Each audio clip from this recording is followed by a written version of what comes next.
Your voice, your opinion, your community. Fact TV, free speech, protected. Are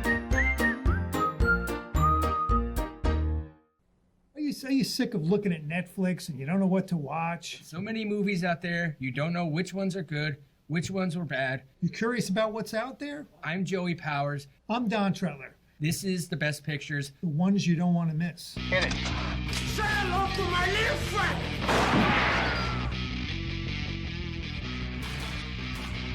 Frankly, my dear, I don't give a damn. Winners go home and prom queen. English, motherfucker, do you speak it? Everyone in this room is now dumber for having listened to it. I don't deserve this. Deserves got nothing to do with it. No sequel for you.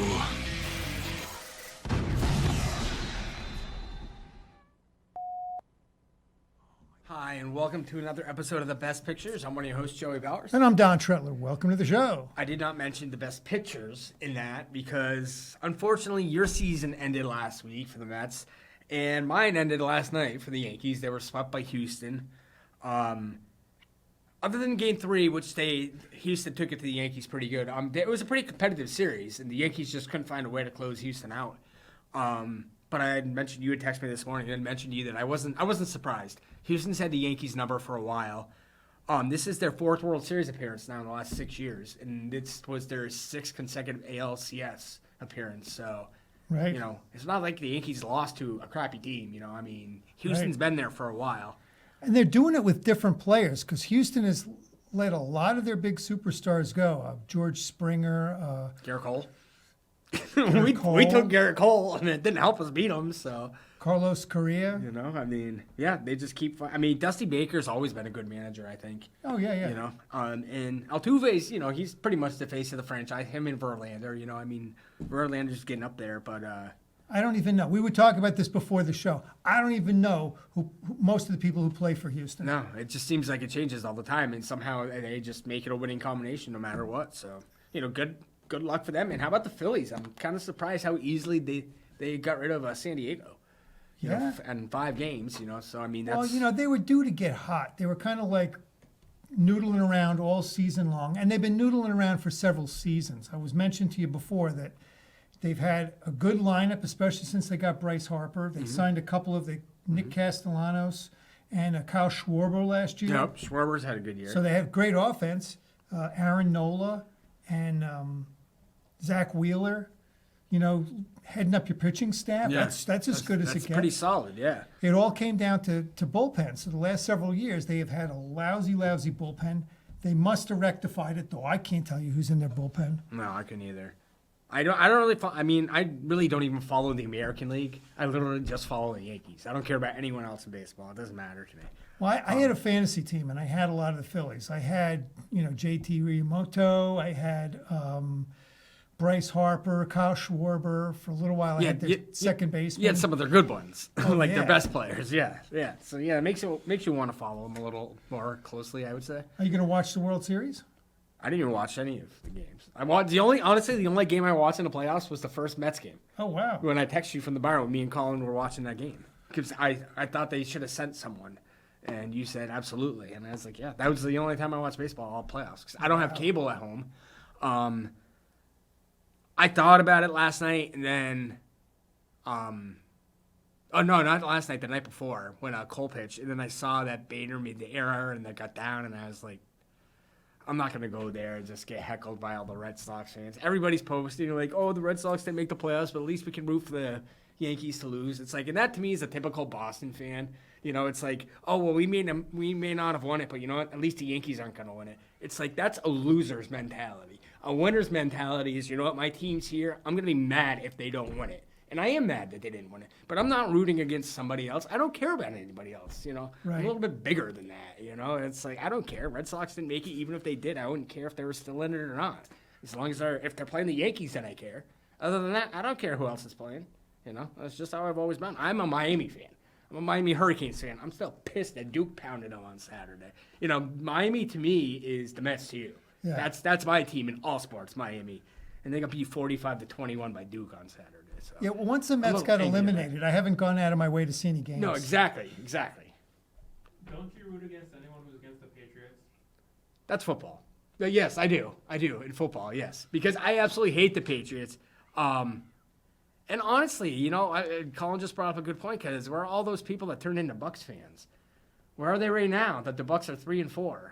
I mean, I saw I'm a lot of people. Bucs fan. I saw a lot of people wearing Bucs hats last year. I don't see a lot of people wearing them this year. No, it's hard for me. I kind of divide my allegiance in football amongst 3 teams now. So I'm kind of, it's not like baseball where I root for the Mets. So I just kind of like, I like a few of these teams. I like the Jags, I like the Bucks, and I like the Jets. So those are my teams. Jets and Giants are actually both doing very well. Jets, They're both in first place. Well, Jets aren't in first place. They're half game behind Buffalo, but yeah, they just lost their best player or running back for the year yesterday too. Yeah, well, that's good news for me because I have their backup. Well, that is good news for you then too. Yeah, he tore his ACL. They lost a couple people. Oh wow! But being a Falcons fan, it's funny that I mentioned the Bucs because the Falcons are 3-4, tied for first in the division with the Bucs. Right. So it's like, I mean, that to me, the Falcons are overachieving. I mean, can you believe Bucs only scored 3 points? Carolina.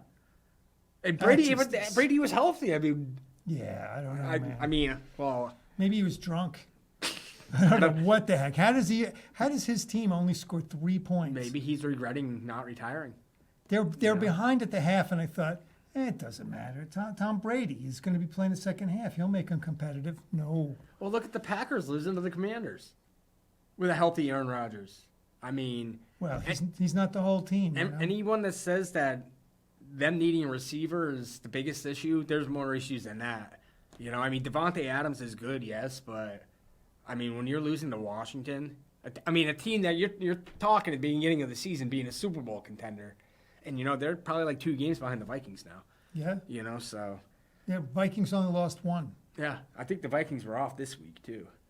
They were. But, all right, let's talk about movies. Talk about movies, because we went to see a couple. We did. Since our last show, we saw Halloween Ends, and this past weekend, we went and saw Black Adam. So what did you think? I know we've talked about it. Colin actually saw both of them as well. What was your take on Halloween Ends? I just thought it was kind of a mess. They just didn't. They depended too heavily on what happened in the movie before, as opposed to making it a standalone movie. So I mean, it's a slasher movie, so it can kind of stand alone on its own.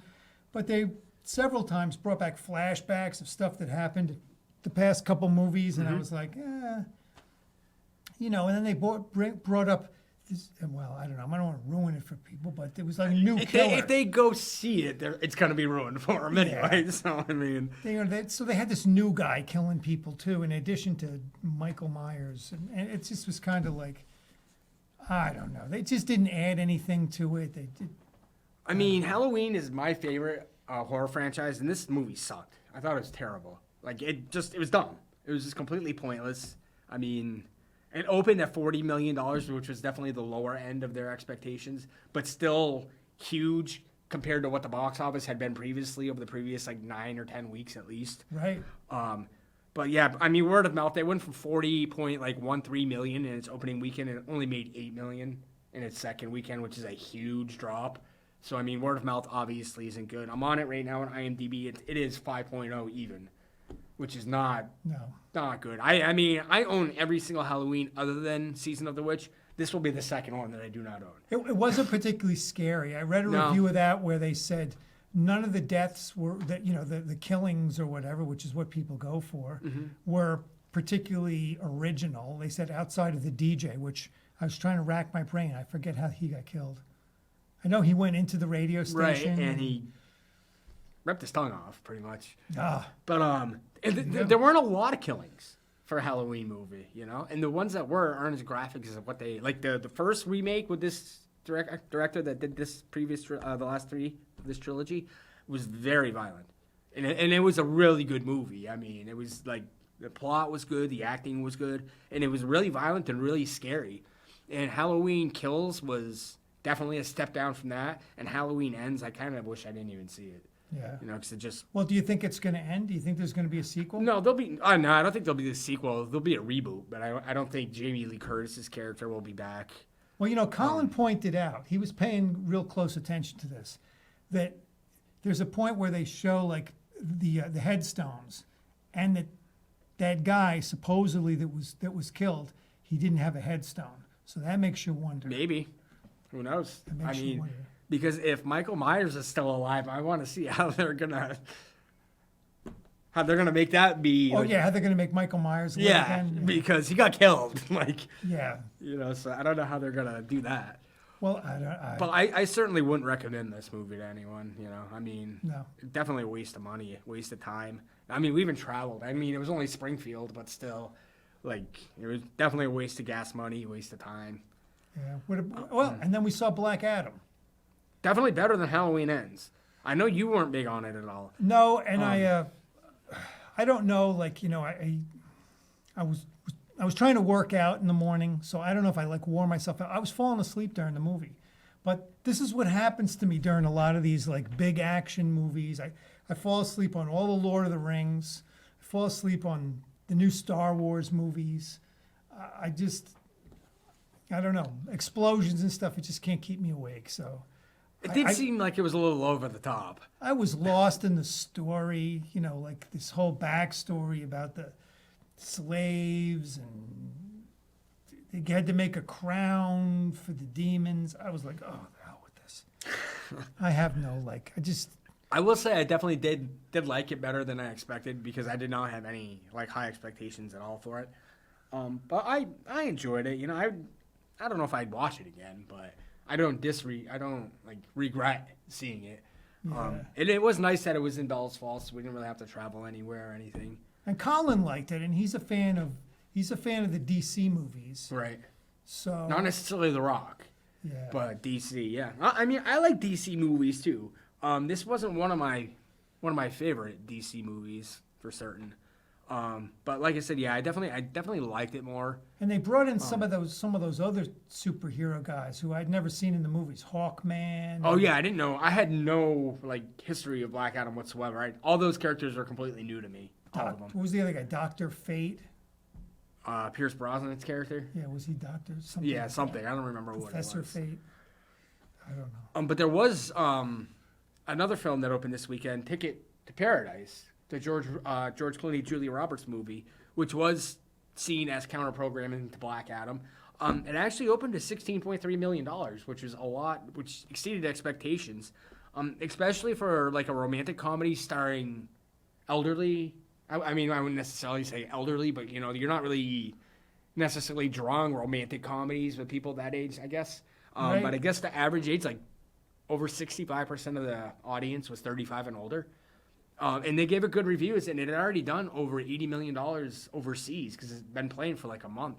So it's actually doing pretty well. Yeah, I mean they're both appealing actors, so Yes. I could imagine. I mean whatever that movie is doing, it's got that going for it. Absolutely. So that's not always a recipe for success. Not always, no. We've correct. named several movies that had nice casts, but really just didn't pan out. I don't know. So you were saying to me that they've been teamed before. Did you look it up? Yes, I did. I was going to say, because I knew 4 of the 5 movies, and I couldn't, because I was like, I know she's not Ocean's 13. Because she was in Ocean's 11, she was in Ocean's 12, she's in Ticket to Paradise, and she's in Money Monster. And I was like, what is the 5th movie? And I've seen it, and I didn't even realize she's in it. She's in Confessions of a Dangerous Mind. I didn't realize she did that. That was George Clooney's directorial debut. It was the year after they did Ocean's 11 together. All right. So that was the 5th movie, because I actually looked it up, because I was like, what is the 5th movie? And that's what it was. And that's, you've seen that, right? No. Oh, that's actually a pretty good movie. It gets a 7.1. It's on my list. It's on my list of movies to see. I thought I had it, because I was going to bring it in for you, but I can't find it. But if I do, I will.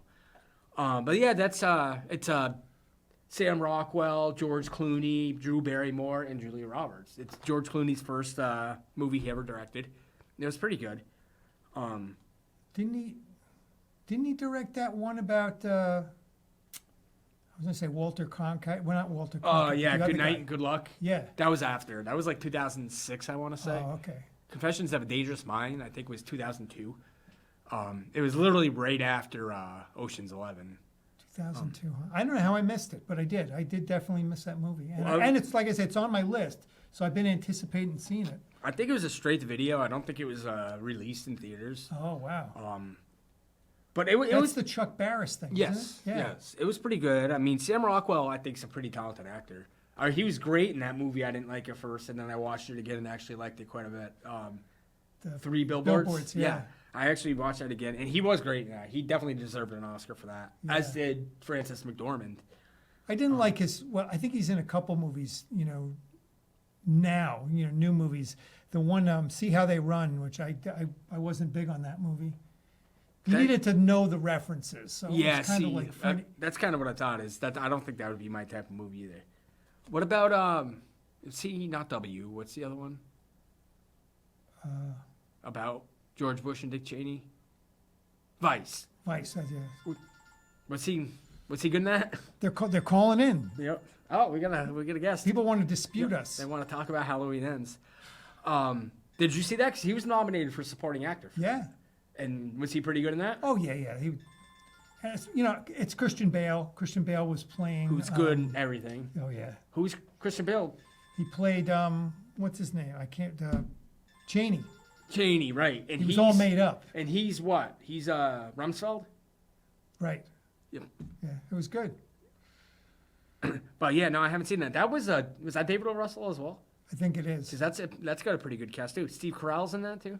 Yeah. Yep. Yeah, it's a decent movie. I mean, it didn't blow me away. I mean, I wish I could say it did, but You know what's still doing pretty well is Smile.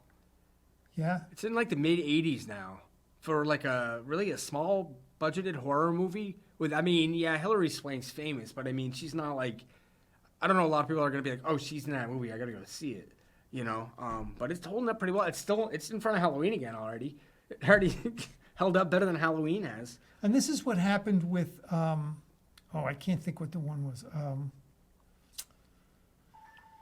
I got a voicemail. What's his name? The You thinking of Get Out? Get Yeah. Out. That's it. I was kind of thinking the same thing. Get Out was kind of a small budget, and it kind of came out of nowhere. It just got legs and it just kept going, And Word of mouth. I don't think Smile's gonna get as high as Get Out got, but it's very comparable as far as the budget versus how it's doing. Because I don't even think the budget was like $10 million for Smile, and like I said, it's in like the mid '80s. I want to say right now. Seems like there are a lot of horror movies being released, and I guess that's Well, look at Black Phone too. That was another one. I know a lot of people know Ethan Hawke, but he's really not a selling point to be like, I'm going to go see it because no, exactly, not anymore. And that movie performed right around in line with what Smile is doing right now, because Smile is at $84.3 million. So that's pretty well. It made 8.35 this weekend, which is $3.5 million more than Halloween Ends made this weekend. And it's been out for like 3 extra weeks, so it's already made $30 million more than Halloween Ends, and it's still in front of it, so it's clearly going to make more money than Halloween Ends. well, like you say, word of mouth. I mean, people that like horror movies are going to talk it up and say, "Hey, we like this. This is a really good one." Top Gun is still playing. It's still in movie theaters. It's up to $716 million in America. So And weren't you saying you read an article where they're promoting it as they thought it might be Best Picture? yeah, it was it was like they had their 10 nominees for Best Picture, and it was like number 7. Wow. And they had Tom Cruise as a top 10 candidate for Best Actor, Oh my word. which I was surprised. I mean, I really liked the movie. I really did, but I never thought it would be nominated for Best Picture. No. I Well, I think this is my prediction. Okay, I think he's going to win Best Actor someday. Not for Maverick. Not for Top Gun, yeah. I think he will one someday. It'll almost be like when Al Pacino won for Scent of a Woman. It's like, you've done your time, here. This is basically like a body of work award, like your Lifetime Achievement Award. Yeah. I could see that happening because he's a very worthy candidate. Oh, You know, yeah, he's been nominated 3 times. He's good. He holds his own. He got nominated for that Oliver Stone movie, Born on the 4th of July. Right. Did you see that? Yes. Yeah, and theory was, he got to challenge himself, and I think he does great when he's able to challenge himself, and I think he will again. I think there's going to be a movie at some point. He's going to get a script, or he's going to decide he wants to contend, and he's going to take something and he's going to run with it. He's good, but I don't think that character in Maverick is going to Probably not. Yeah, Best Actor. I doubt it. or Best Picture even really. I don't know, but we were just talking about this before we started the show. I was talking about Dark Knight, which we both liked a lot, and that it didn't win Best Picture. And I thought it just didn't seem like the type of movie that would win Best Picture. But maybe that's, I've just got this stereotype in my head. Maybe I'm biased. Well, part of the argument wasn't necessarily that it didn't win Best Picture, was that it wasn't even nominated for Right. Best Picture. It wasn't one of the 5 Yes. nominated movies. Which is why the Academy extended it up to 10 nominees now for for Best Motion Picture. Because it certainly was, it would have been one of the 10 Best Picture nominees that year if there were 10. Right. I don't remember all 5, but I guarantee all 5 weren't better films than The Dark Knight Rises. No, I remember coming out of the movie theater and going, "Whoa, that was excellent." I mean, he really. That's one I really wish I had seen in the theater, and I didn't, but I made sure to see Dark Knight Rises in the theater, and that was definitely a good experience in the theater. The whole football stadium scene, that was just That so was cool. awesome. The guy's taking the kickback, and all of a sudden he looks back, and there's like nothing behind him anymore. I mean, And it had Tom Hardy. yeah, Tom Hardy's great. I mean, I like Christian Bale. I like Tom Hardy. Anne Hathaway, I think, is Anne great. Hathaway. Michael Caine's always fun. Gary Oldman, Joseph Gordon-Levitt. I mean, when you get cast like that, it's hard to not like the movie. And that gets pretty high. That's like an 8.4, 8.5 on IMDb. Good. It's a good movie. Which is that's a pretty good follow-up to a movie that gets an 8.9, which is, I think most people consider the best comic book / superhero movie of all time. I mean, it's certainly rated higher than anything else. And I think it should be. Yeah. I really do. I mean, I don't think I've seen one better. I mean, I did like Joker quite a bit. But not as much to me. I definitely like The Dark Knight and The Dark Knight Rises both better than I like Joker. Yeah. I thought the Joker was almost like a spin-off on one of the superhero movies. I don't even know if I really consider it a superhero movie. It's more of like a spin-off on it. So it was pretty interesting. Yeah, no, it was definitely good. It's up there. I still wonder about the end. I watched it twice. I've seen it a few times. I mean, it's definitely a movie I'll watch again many times because I really enjoyed it, and I just think Joaquin Phoenix is one of those like once in a generation talents. One of your favorite actors. Yeah, I just watched Walk the Line again like a couple of weeks ago, and it's one of those movies I still can't believe he didn't win Best Actor for it. He did such a good job. I mean, he didn't win an Oscar for it, but he won a Grammy for it for one of the songs they sang. They both won a Grammy. So, I don't know. I thought that was kind of entertaining. He's a great actor. Another guy that I really enjoy, Paul Dano's coming out with a movie. Oh, yes. What was I it think it's again? called is it called The People? Is that the Spielberg one? It's Spielberg, yes. I'm kind of looking forward to that. Yeah, I want to look that up real quick because we are running out of time. But I did want to talk about that because that right now is... When's the last time Spielberg released like a big movie? I mean, we don't... Honestly, probably Lincoln. Yeah, not much since Lincoln. Not really, not that I could think of. Okay, so Paul Dano apparently isn't because I'm on the wrong website.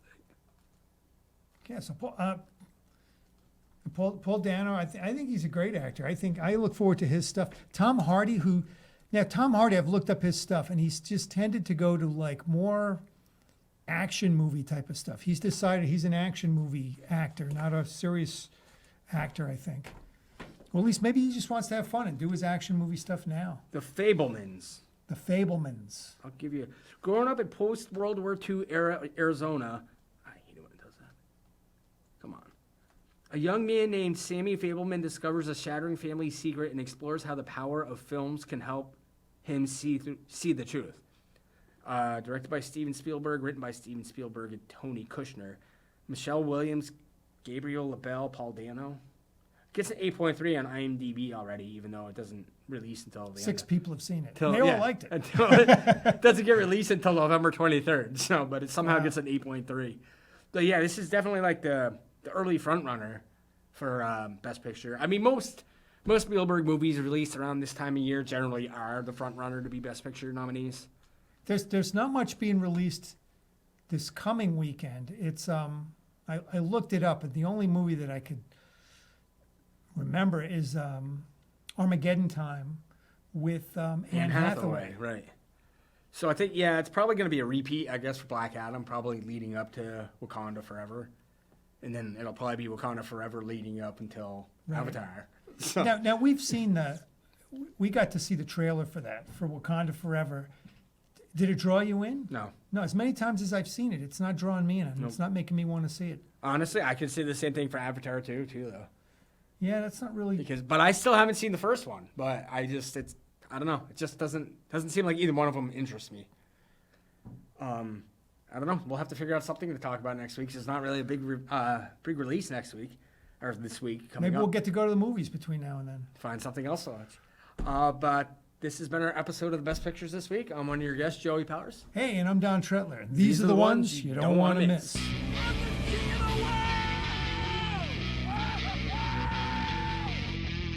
Gentlemen, you can't fight in here. This is the war room. Here's Johnny. Go ahead. Make my day. Life moves pretty fast. You don't stop and look around once in a while, you could miss it.